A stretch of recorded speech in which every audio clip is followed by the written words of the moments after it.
Bien, continuamos con el desarrollo del crédito fiscal.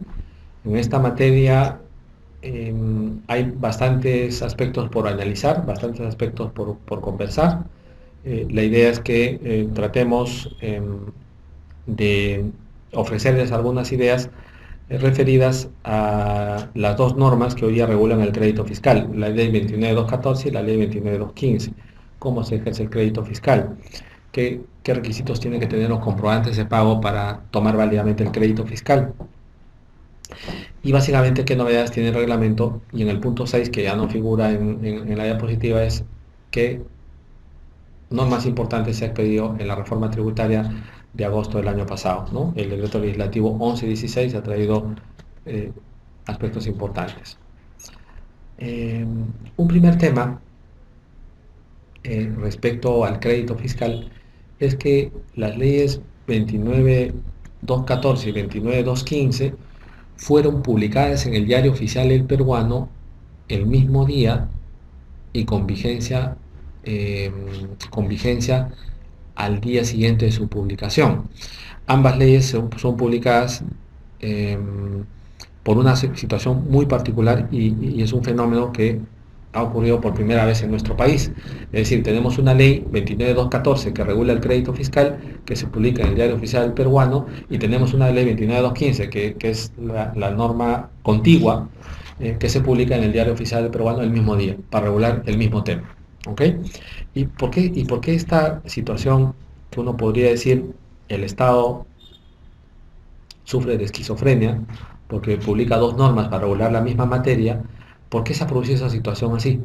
Y quiero contarles un poquito el contexto de esta situación. La ley 29.214 fue promovida por los contribuyentes.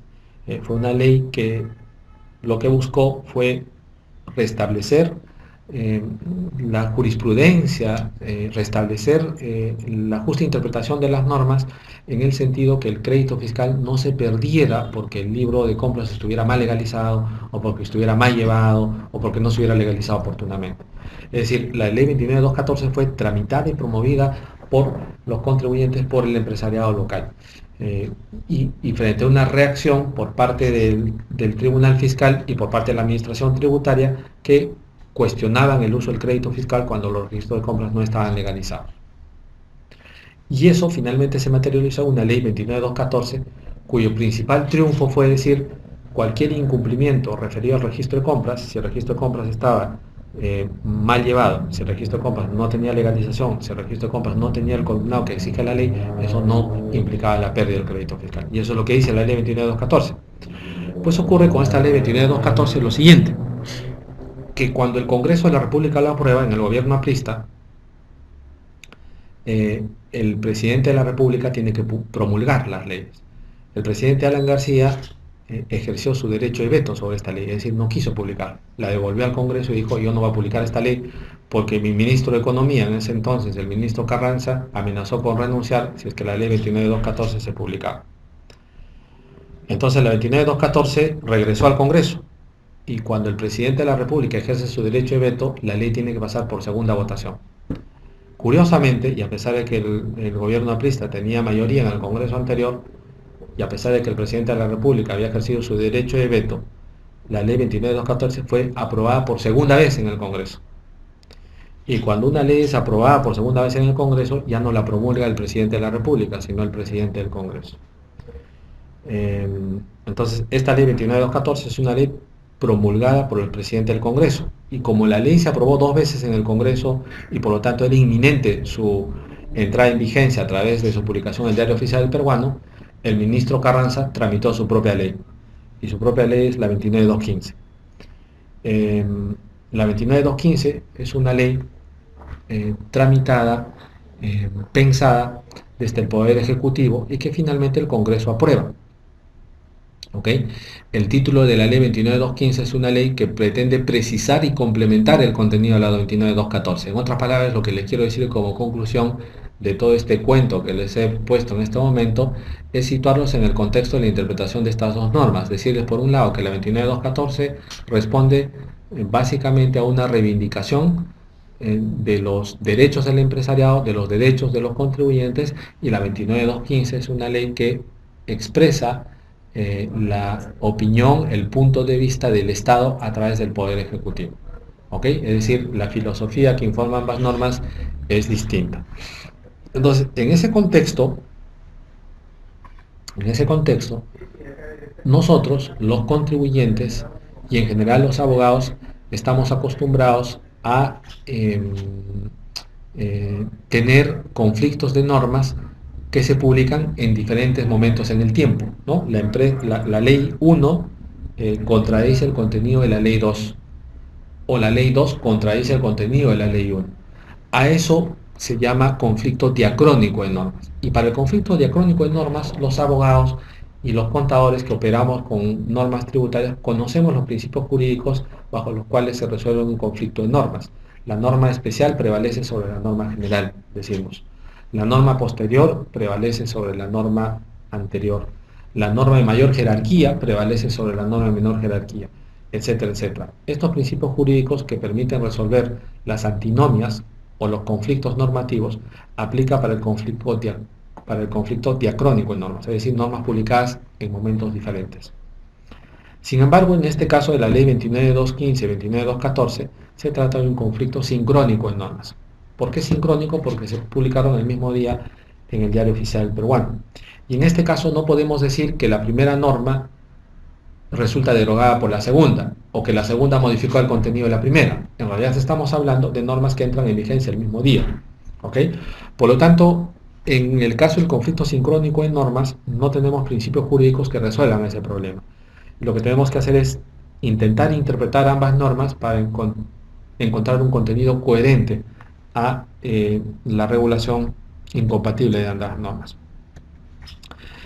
¿Y dónde está básicamente el contenido incompatible de ambas normas? Bueno, está expresado en lo que ustedes aprecian en la diapositiva como temas comunes, donde básicamente hay una oposición entre la 29.214 y la 29.215. Hay una oposición en dos temas fundamentales.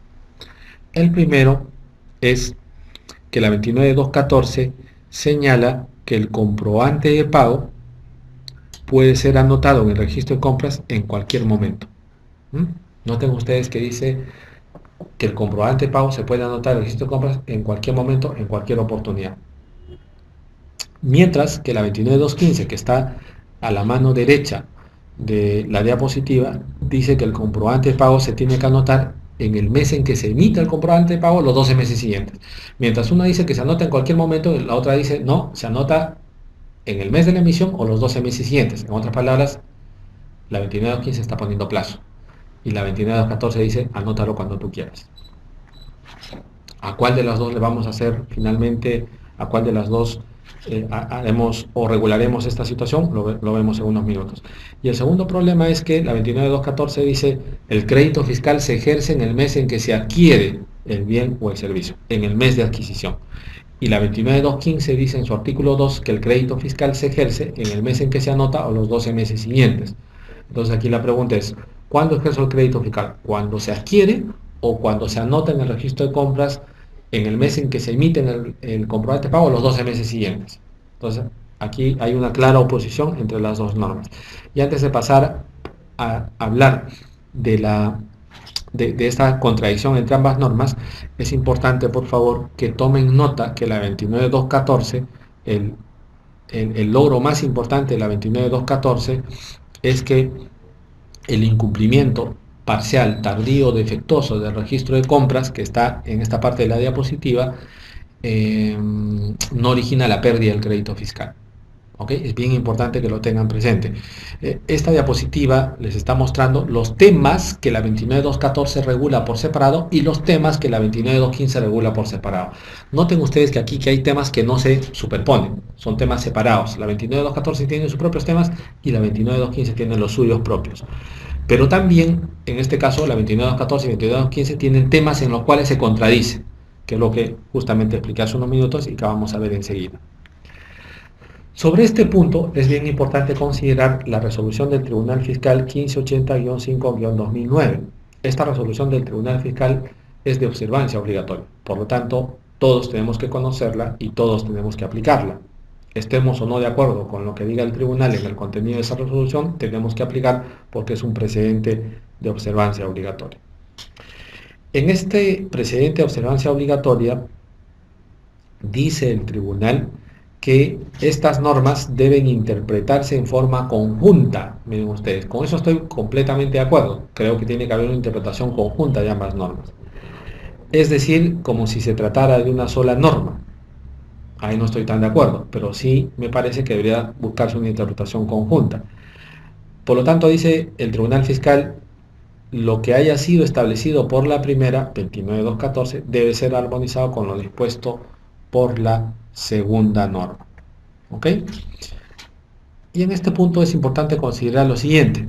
La 29.215 tiene como título ley que tiene por finalidad fortalecer los mecanismos de control y fiscalización. Y adicionalmente señala que el objetivo de esta norma es precisar y complementar el contenido de la ley 29.214. En esa situación y en ese contexto, nosotros creemos que la 29.215 lo que pretende es, como dice su contenido, precisar y complementar el contenido normativo de la 29.214. Si algún conflicto pudiera existir entre ambas normas, y que de hecho existen en los dos puntos que hemos mencionado hace unos minutos, nos parece que la norma que debería prevalecer es la 29.215.